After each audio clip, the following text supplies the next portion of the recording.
الحمد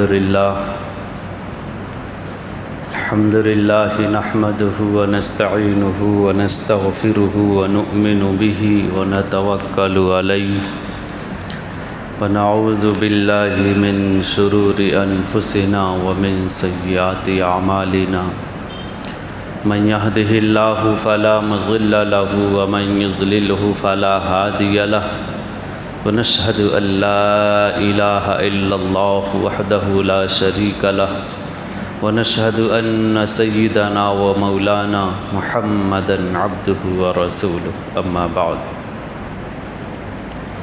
قال الله تعالى في القرآن الكريم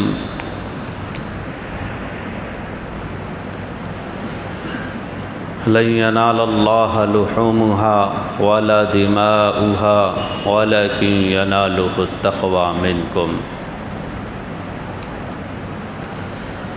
قال تعالى 8 أزواج من الضأن 2 ومن المعز 2 ومن الإبل 2 ومن البقر 2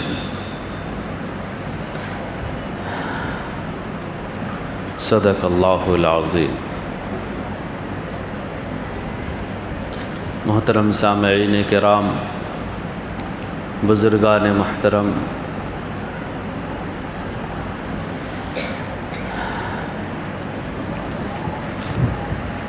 رمضان المبارک اور عید الفطر کے بعد ایک اور عید جو عید الاضحیٰ کے نام سے جانی جاتی ہے، چند دنوں کے بعد آنے ہی والی ہے، جس میں صاحب حیثیت لوگ اور غیر صاحب حیثیت بھی اللہ رب العزت کی خوشنودی میں، اللہ رب العزت کی رضا کو چاہتے ہوئے قربانی اور اراقۃ الدم کا فریضہ انجام دیتے ہیں، جو ذی الحجہ کی 10ویں تاریخ کو انجام دیا جاتا ہے۔ ان ایام میں اللہ رب العزت کے نزدیک سب سے پسندیدہ اور سب سے بڑا عمل قربانی کرنا ہی ہے۔ اس لیے عام طور سے امت کے اندر ہمیشہ سے رواج بھی اور معمول بھی چلا آ رہا ہے کہ اپنے سارے کام کو، ساری ضرورتوں کو امت پیچھے رکھتے ہوئے قربانی کے دنوں میں بڑھ چڑھ کر کے حصہ لینا اور قربانی کرنا امت کا اب تک کا مشغلہ رہا ہے، ہونا بھی چاہیے۔ ہمارے نزدیک نجات کا مدار اللہ رب العزت کے حکموں پر چلنا اور اللہ کے رسول کی سنتوں پر عمل کرنا، یہی دو ہی چیز ہے کہ جس سے ہماری نجات منسلک ہے۔ البتہ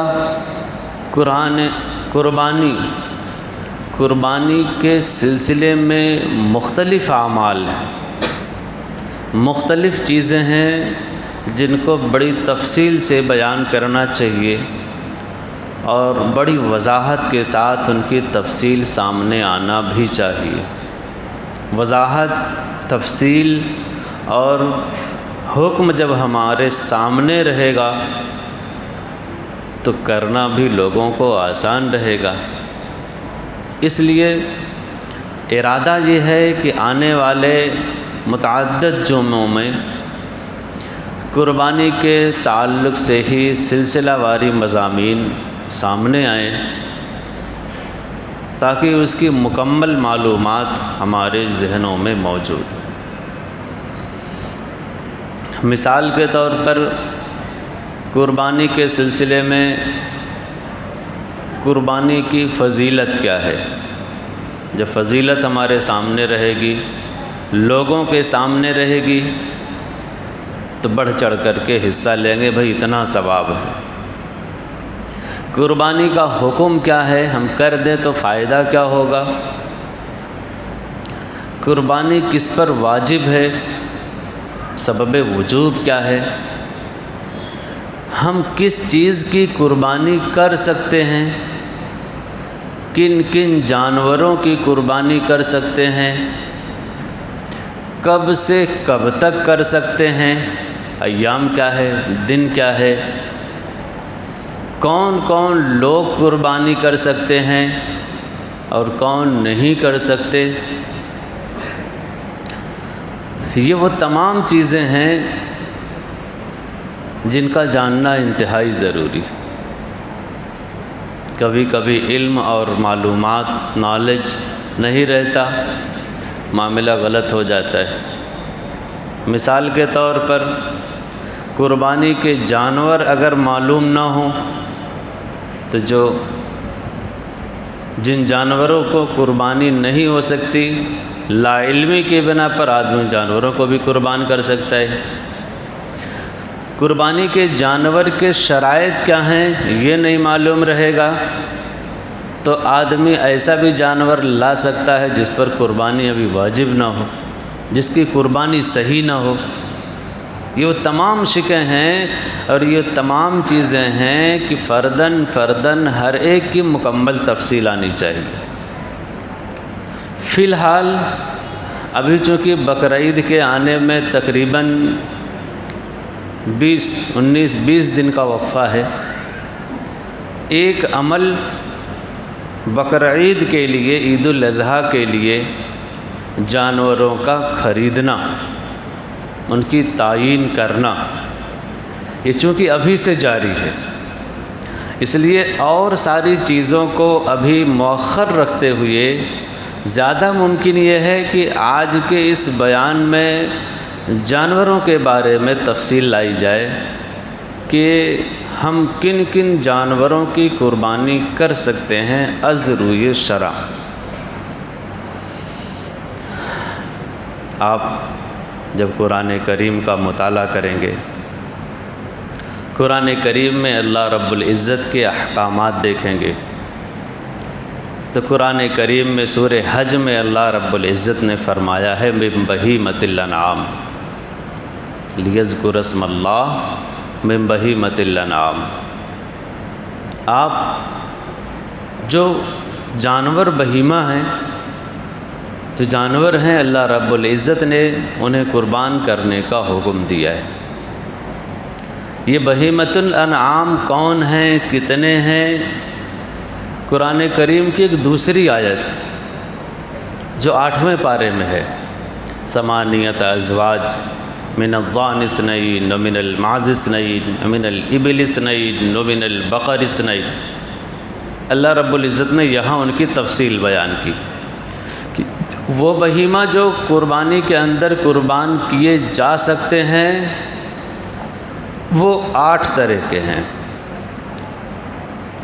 من الضأن اثنین، بھیڑ، دمبا،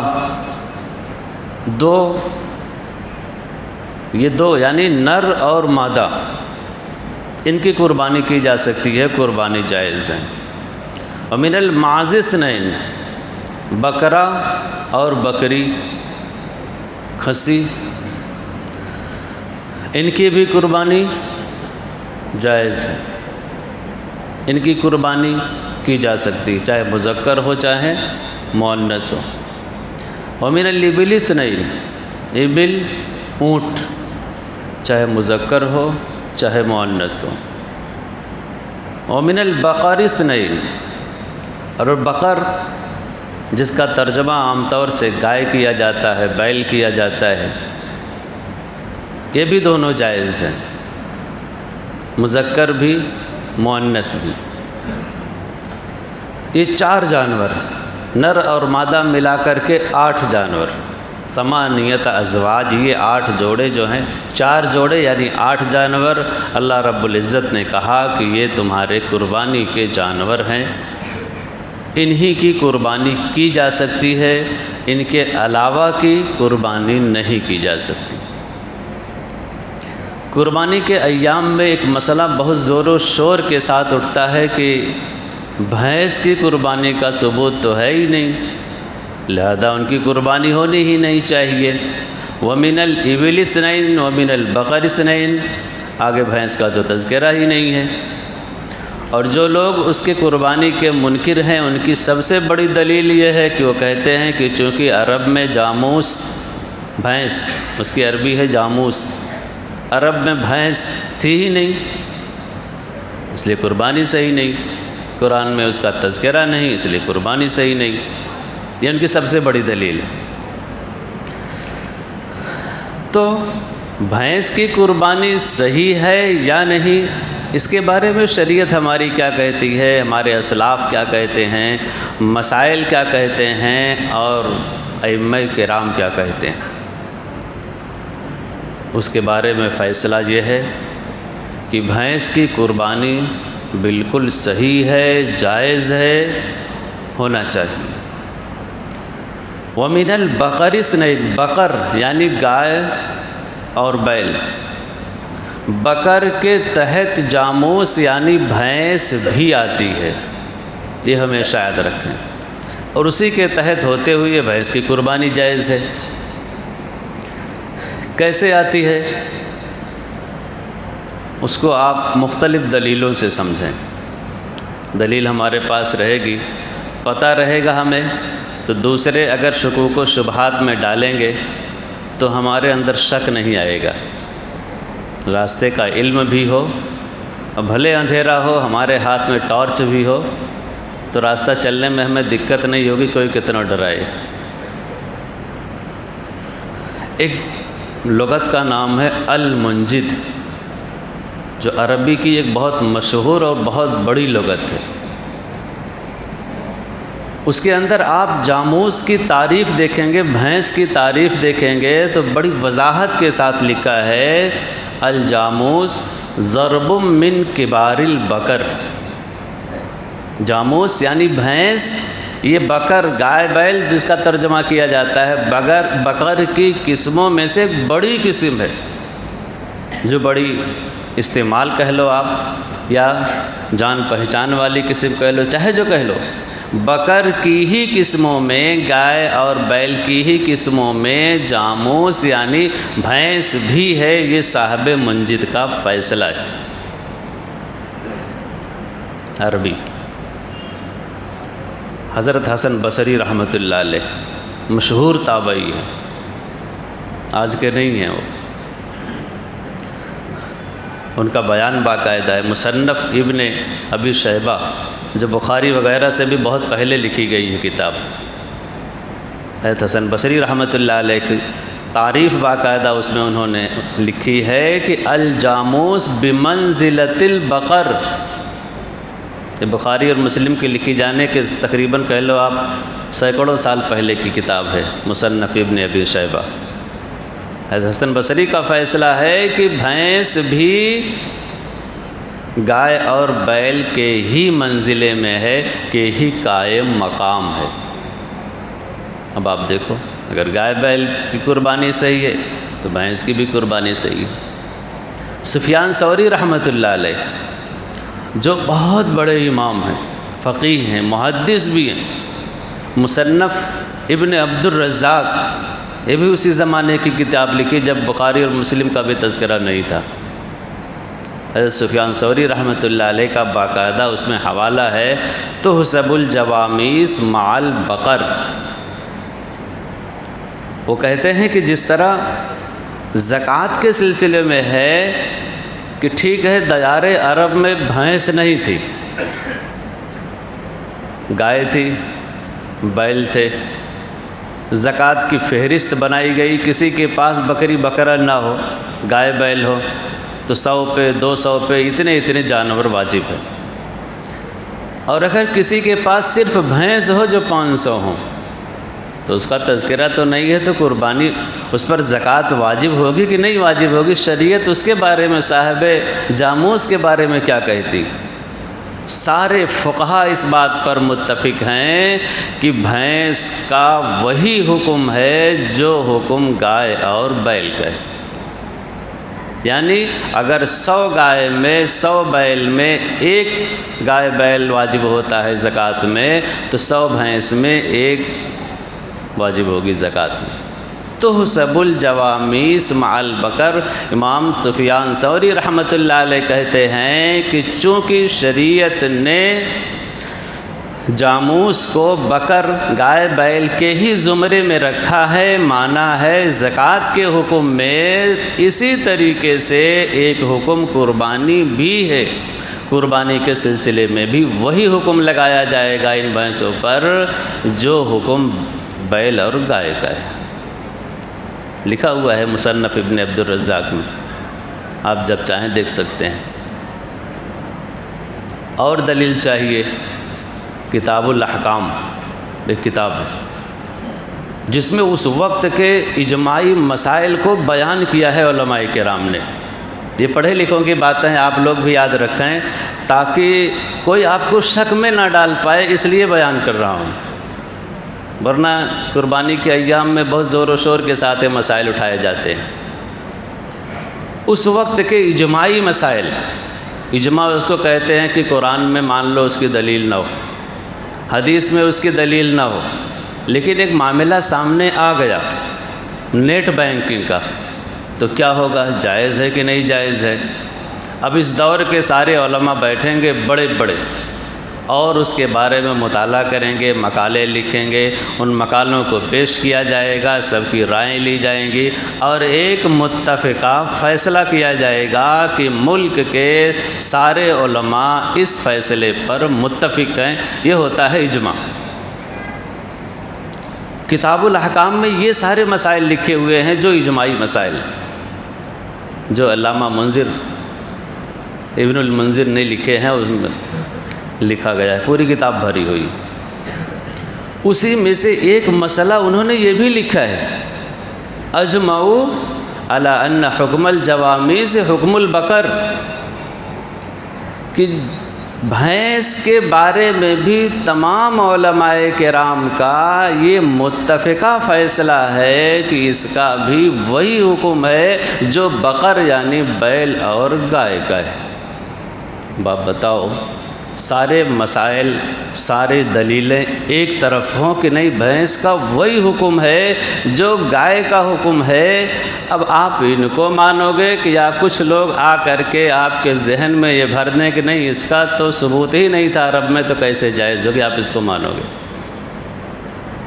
اور ایک الزامی جواب آپ ان سے کر سکتے ہو کہ اگر بھینس کی قربانی جائز نہیں، اس کا ثبوت نہیں ہے عرب میں، تو اس کے گوشت کے کھانے کا جواز کہاں سے آپ ثابت کرتے ہو؟ اس کے دودھ کے پینے کا جواز آپ کہاں سے ثابت کرتے ہو؟ ذرا وہ بھی آیت یا حدیث لے کر کے آؤ، ذرا بتاؤ۔ اور قربانی تو جائز نہیں ہوگی لیکن کھال کا لینا برابر جائز ہوگا، اس کا ثبوت کہاں سے؟ ذرا اس کو بھی لے کر کے آؤ۔ یہ وہ چیزیں ہیں جو سمجھنے کی چیزیں۔ بہرحال مسئلہ یہ ہے کہ یہ 4 طرح کے جانور، چاہے وہ بکری ہو تو بکرا، بکری، بھیڑ، میڈھا، میڈھی، یہ سب ان کی قربانی صحیح۔ اگر وہ بقر ہو، بقر یعنی بیل ہو، گائے ہو، بھینس ہو، چاہے مذکر ہو چاہے مؤنث ہو، ان کی بھی قربانی صحیح۔ اونٹ ہو، ان کی بھی قربانی صحیح ہے، چاہے وہ مذکر ہو چاہے وہ مؤنث ہو، ان سب کی قربانی جائز ہے۔ ایک حکم تو یہ ہے، یہ 4 جانور ہیں، ان کے علاوہ باقی اور کسی جانور کی قربانی بالکل جائز نہیں، چاہے وہ گھوڑا ہو، اس کی بھی قربانی جائز نہیں، چاہے وہ مرغا ہو، اس کی بھی قربانی جائز نہیں۔ اس لیے کچھ لوگ کہتے ہیں گھوڑے کی بھی اور مرغے کی بھی قربانی جائز ہے، بالکل جائز نہیں۔ اس کا گوشت کھانے میں چاہے جتنا اچھا ہو، جنگلی ہرن وغیرہ جو ہیں، نیل گائے وغیرہ جو ہیں، چاہے جتنا اچھا ہو، لیکن ان مذکورہ 4 جانوروں کی فہرست میں چونکہ شریعت نے انہیں نہیں بتایا، اس لیے ان کی قربانی بالکل جائز نہیں ہوگی۔ اگر کوئی کرے گا بھی تو اس کی قربانی اس سے ادا نہیں ہوگی، یہ بات یاد رکھیں۔ یہ 4 جانور، آپ اس کو اچھے سے یاد رکھیں، اس لیے کہ یہ دور، یہ وقت ایسا چل رہا ہے جس میں لوگ جا کر کے جانور خریدتے ہیں، انہی 4 میں سے خریدنا ہے۔ ایک شرط اور ہے، جانور صحیح سالم ہو، بکرا بکری ہو اس کی قسم سے تو کم سے کم 1 سال مکمل ہو، 1 دن بھی کمی نہ ہو۔ البتہ بھیڑ ہے، دمبا ہے، اس کے بارے میں فقہائے کرام نے لکھا ہے کہ اگر 6 مہینے کا بھی ہو، 7 مہینے کا بھی ہو، لیکن اتنا توانا تندرست ہے کہ سال والے بھر میں بھی وہ بالکل فرق نہیں ہو پا رہا ہے، تو سال سے کم ہے بھی تو ان کی قربانی جائز ہے، لیکن 6 سے اوپر ہونا چاہیے، 6 مہینے سے۔ بڑے جانور بکرا، گائے، بیل، بھینس کم سے کم 2 سال کے ہونا چاہیے۔ اونٹ کوئی کر رہا ہے تو کم سے کم 5 سال کا ہونا چاہیے۔ عیوب سے پاک ہو، یہ یاد رکھیں، خاص طور سے دیکھیں۔ عام طور سے دیکھا جاتا ہے دانت توڑا ہے کہ نہیں توڑا ہے، چونکہ دیہات میں یا عام معاشرے میں جو پرکھ رکھنے والے لوگ ہیں، تجربہ کار لوگ ہیں، وہ بتاتے ہیں دانت تبھی ٹوٹتا ہے بکرے بکری کا جبکہ سال بھر کا ہو جائے، پہچان کے لیے اچھا ہے۔ گائے بیل میں 2 سال کا ہو جائے گا تبھی وہ دانت توڑتے ہیں، اچھی بات ہے۔ ایسے ہی دانت یہ شریعت نے معیار نہیں بنایا، یاد رکھیں، شریعت نے ایام سال کا مکمل ہو، 2 سال کا مکمل ہو، یہ معیار بنایا ہے۔ البتہ یہ معیار مکمل ہے، دانت اس پر گواہی دیتا ہے کہ ٹوٹا ہوا ہے، مطلب مکمل ہے یہ سال، تو ٹھیک ہے، اچھی بات ہے۔ ورنہ کسی کو کنفرم طریقے سے معلوم ہو کہ دانت تو نہیں ٹوٹا لیکن یہ بکرا 1 سال کا مکمل ہے، بات مان لی جائے گی۔ کبھی کبھی جہاں سے ہم خریدتے ہیں، لوگ خریدتے ہیں، لوگوں کا فون آتا ہے کہ بیچنے والے پر، کسائی پر اعتبار ہم کو نہیں ہے، اور دانت بھی نہیں ٹوٹا ہے، ہم لے لیں کہ نہ لے لیں اس جانور کو، کیا کریں؟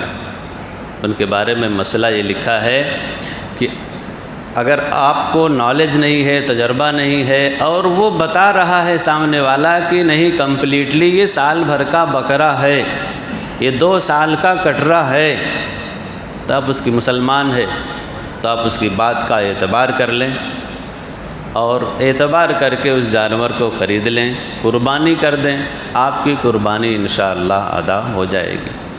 عیوب کے بارے میں لکھا ہے کہ تھوڑے سی تفصیل اتنی یاد رکھیں کہ تہائی سے زیادہ اگر عیب بڑھا ہو تو اس جانور کی قربانی صحیح نہیں۔ مثال کے طور پر کان کٹا ہو تو کان آپ دوسرا والا ناپ کے دیکھ لیجئے کہ جو کٹا ہے کتنا بڑا ہے۔ اگر تہائی کان یعنی 33% یا اس سے زیادہ کٹا ہے اس جانور کی قربانی صحیح نہیں۔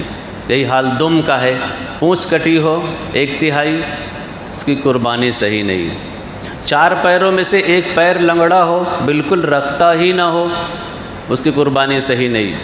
ہاں اس سے رکھ کے چلتا 3 سے ہی ہے، اس کو بھی زمین پہ رکھتا ہے، قربانی صحیح ہو جائے گی۔ 0.5% سے کم کٹا ہے، کان اور دم وغیرہ تھوڑا بہت کٹا ہے، چلے گا، اس کی قربانی ہو جائے گی۔ سینگ ٹوٹ گئی ہے، تھوڑی سی ٹوٹی ہے، چلے گا، 1/3 سے کم ہو، قربانی صحیح ہے اس کی۔ لیکن 1/3 سے زیادہ ٹوٹ گئی ہو تو اس کی قربانی صحیح نہیں ہے۔ دماغ سے پوری نکل گئی ہو بس اس کی قربانی صحیح نہیں ہے۔ اس طرح کے کچھ مسائل ہیں کہ جن کا دیکھنا جانور کے خریدتے وقت انتہائی اہمیت کا حامل ہے۔ بسا اوقات ہوتا ہے کہ اندھیرے میں لے لیتے ہیں، صبح کر کے پتہ چلتا ہے اس میں تو یہ کمی ہے۔ ایسا نہ ہو، ہم ایک فریضہ انجام دینے جا رہے ہیں، جس فریضے سے اللہ کو خوش کرنا ہے، اس فریضے کو ہم عبادت سمجھ کر کے انجام دیں، اپنا بوجھ اتارنا یہ ہمارے ذہن میں نہ ہو۔ فربا ہو، تندرست ہو، موٹا ہو، توانا تگڑا ہو، ایسا جانور ہو کہ اپنا بھی دل خوش ہو اور اللہ رب العزت بھی کہیں کہ ہاں بندہ چلو ہمارے اعتبار سے کام کیا ہے۔ ایسا نہ ہو کہ بوجھ سمر کر کے مریل اٹھا کر کے لے کے چلے آئے۔ مریل کے بارے میں مسئلہ یہ لکھا ہے کہ وہ اتنا لاغر اور کمزور جانور ہو کہ چل ہی نہ سکتا ہو، اس کی قربانی ہی صحیح نہیں۔